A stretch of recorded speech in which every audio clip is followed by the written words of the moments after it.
The laughter hit her before the door even closed behind her. It wasn't polite laughter.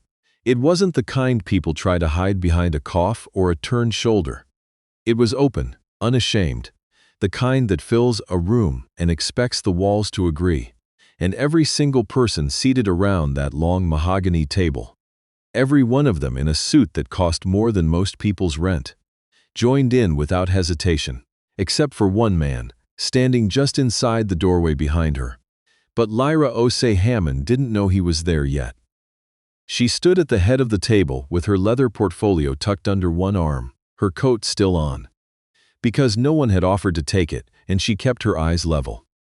She had learned early that the moment you look down, people decide the story is over. "I'm sorry," said the man at the center of the table, still smiling, not sorry at all. "Did someone actually let you up here?" His name was Douglas Firth, Senior Vice President of Operations at Caldwell-Renner Industrial Group, 21 years with the company, and the kind of man who had never once in those 21 years been told that his instincts were wrong. He was 63 years old and looked it in the way that powerful men sometimes do, not aged, exactly, but settled, permanent. Like a piece of furniture someone had stopped noticing. "I was invited," Lyra said. "Invited." He repeated the word as though she had said something charming. "By whom? The catering staff?" Someone at the far end of the table made a sound. Another man near the window covered his mouth. Lyra set her portfolio on the table. That single motion, quiet, deliberate, unhurried, changed the temperature in the room by approximately 1 degree. Not enough for anyone to name, just enough to feel. "Mr. Firth," she said, "I believe the 9 o'clock was scheduled for the full executive committee. I was told to be here at 8:55. "The 9 o'clock," Douglas said slowly, "is a closed session for senior leadership, which means," he gestured at her, a vague wave that managed to take in her age, her coat, her entire existence in that room. "This is a mistake. A clerical error. Happens. No harm done. Someone downstairs will sort you out." He smiled at the room smiled back. This was the thing about Douglas Firth, he didn't raise his voice. He didn't need to. He had 21 years of people agreeing with him, and that kind of history has its own gravity. You don't have to push. Things just fall toward you. Lyra did not fall. She opened her portfolio. Inside, clipped neatly to the left panel, was a single card, cream stock embossed. She placed it on the table and slid it across to the nearest person. A woman named Patricia Aldershot, VP of Finance, who looked at it, then looked up at Lyra, then looked at Douglas with an expression that was very carefully blank. Douglas picked up the card. His smile didn't disappear all at once. It left in pieces, like ice breaking up in spring. The card bore the personal letterhead of Caldwell-Renner's chairman of the board, Owen Caldwell-Renner himself. The founder's grandson, 71 years old, rarely seen in the Toronto office, and the single human being on this planet whose opinion Douglas Firth had ever genuinely cared about. It said, in handwritten script, "Please extend every courtesy to Miss Osei-Hammond. She is here at my specific request." Douglas set the card down. He did not say anything. Outside the floor-to-ceiling windows, the city of Toronto went about its morning. The lake was flat and gray, and perfectly still. A streetcar moved along King Street far below, unhurried, going wherever it was going. "Thank you," Lyra said and took her seat. She had grown up in Scarborough, in a row house, on a street where every family knew every other family's business, and nobody was particularly trying to hide it. Her mother, Dr. Abina Osei-Hammond, had been a family physician for 30 years. Her father, Kofi Osei-Hammond, had driven long-haul freight until his knees gave out and then become the most reliable school bus driver in the district, which he considered an upgrade.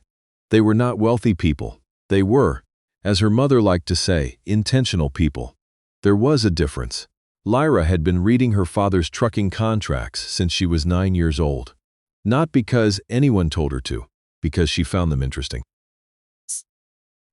She liked the structure of agreements, the places where language either protected you or left you exposed. By 14, she was noticing clauses. Her father's employer probably hoped he wouldn't notice. By 17, she had written a letter, on plain notebook paper, to the transport company's regional director, outlining 3 areas where she believed driver contracts failed to comply with provincial labor standards. The regional director had written back, he'd had to. She was right. She went to Western on a scholarship, then to Osgoode Hall for law, then 3 years at a labor and employment firm in Hamilton, where she became, quietly, the person's senior partners sent the cases they didn't want to lose. She was 29 years old. She did not look 29 to people like Douglas Firth. Which is to say, she did not look like someone who had ever been taken seriously, and so they did not take her seriously, and so they were frequently surprised. She had stopped being frustrated by this approximately 4 years ago. Now she simply used it. The meeting began. Douglas ran it the way he always ran things, efficiently, conclusively, as though the outcome had already been decided, and the proceedings were a courtesy. The agenda concerned a proposed acquisition. A mid-sized manufacturing firm in Hamilton that Caldwell Renner had been circling for 18 months. The numbers were good. The cultural fit, Douglas said, was excellent. The deal was, in his estimation, straightforward. Lyra listened. She had a particular way of listening that made certain people uncomfortable. She didn't take notes constantly. She didn't nod along. She just watched and absorbed, and every so often she wrote something down in a hand so small it was almost illegible. Douglas noticed her stillness and mistook it for incomprehension. "Perhaps," he said at one point, addressing the room but rotating slightly in her direction, "we should pause and ensure everyone is following the financial modeling. Some of this can be quite technical." Patricia Aldershot, VP of Finance, looked at the ceiling. "I'm following," Lyra said. "Good. Then you'll understand why the liability structure we've proposed is really the only viable approach." "It's one approach," Lyra said. A pause. "I'm sorry. The liability structure. It's one approach. There are 3 others worth considering, 2 of which would significantly reduce Caldwell Renner's exposure in the event the Hamilton facility's environmental assessments come back worse than projected." Silence, not the polite kind. "The environmental assessments," Douglas said carefully, "have been reviewed." "The Phase 1 has been reviewed," Lyra said. "The Phase 2 hasn't been commissioned yet. Given that the facility operated as a metal treatment plant until 2009, that's a gap." She opened her portfolio to a tabbed section. "I've drafted an alternative indemnification structure if anyone wants to look at it." Nobody moved. Then, Patricia Aldershot reached across the table. Douglas watched her take the pages. He watched her read the first one. He watched her expression do something complicated. "Where did you get the 2009 operational records?" Patricia asked. "Provincial Environmental Registry," Lyra said. "Public filing." It took about 40 minutes. The room was very quiet. Douglas Firth looked at the pages in Patricia's hands. He looked at Lyra. He looked at the card. Owen Caldwell Renner's handwritten card still sits on the table where he had set it down. "These are interesting observations," he said. His voice was measured, controlled, the voice of a man recalibrating. "Of course the final structure will be determined by the legal team." "I am the legal team," Lyra said. "Mr. Caldwell Renner retained me last month. I've been reviewing the acquisition documents for 6 weeks." Another silence. This one had weight to it. It is worth pausing here to consider Douglas Firth because he was not, in the way that some people are, simply cruel. He was something more ordinary and in some ways more dangerous. He was a man who had succeeded for so long in some rooms that he had come to believe his instincts were the same thing as facts. When he looked at Lyra Osei-Hammond and saw someone who didn't belong, he wasn't inventing that belief from nothing. He was drawing on 21 years of a world that had consistently confirmed it. The problem was, the world had been wrong, and no one had told him. That is, the thing about unchallenged rooms. They become their own evidence. After the meeting, in the corridor outside the boardroom, Douglas found her waiting for the elevator. He had told himself he was going to be gracious. He was going to acknowledge that she had raised valid points. He was going to be the kind of man who could do that. "Mrs. Osei-Hammond," he said. She turned. "You have to understand," he said, and his voice had the particular tone of a man who has decided that explaining himself is actually a form of generosity, that this organization has certain ways of doing things, certain protocols. When someone arrives without introduction, "I had an introduction," she said. "You read it." "Oh, In's note, yes, but context matters. If you'd gone through the proper channels, Mr. Firth." She pressed the elevator button. "I went through Mr. Caldwell-Renner. That is the proper channel." The elevator arrived. She stepped in. "I'll see you at the Thursday session," she said, and the doors closed. Douglas stood in the corridor for a moment longer than he intended to. The Thursday session did not go the way Douglas had planned. He had spent 2 days preparing. He had pulled every document related to the Hamilton acquisition, reviewed the environmental file himself, consulted with the internal legal team. He came to that meeting knowing, or believing he knew, exactly how the conversation would go. He had underestimated, again, the 40 minutes she had spent on the Provincial Environmental Registry, because what Lyra had found, and had not yet fully disclosed in the Tuesday session, which Douglas would later understand, was entirely deliberate, was not just a gap in the Phase 2 assessment. It was a discrepancy in the Phase 1. A filing from 2011, 3 years after the plant had officially changed ownership, showed contamination readings that did not match the figures in the Clean Environmental Report currently attached to the acquisition documents. The numbers were close, not identical. Someone had made a choice about which numbers to use. She walked the room through it methodically, without drama, the way you explain something to people you respect enough to give the full version. She used plain language. She used a document. She used the actual documents projected on the screen at the end of the boardroom. She did not editorialize. She didn't have to.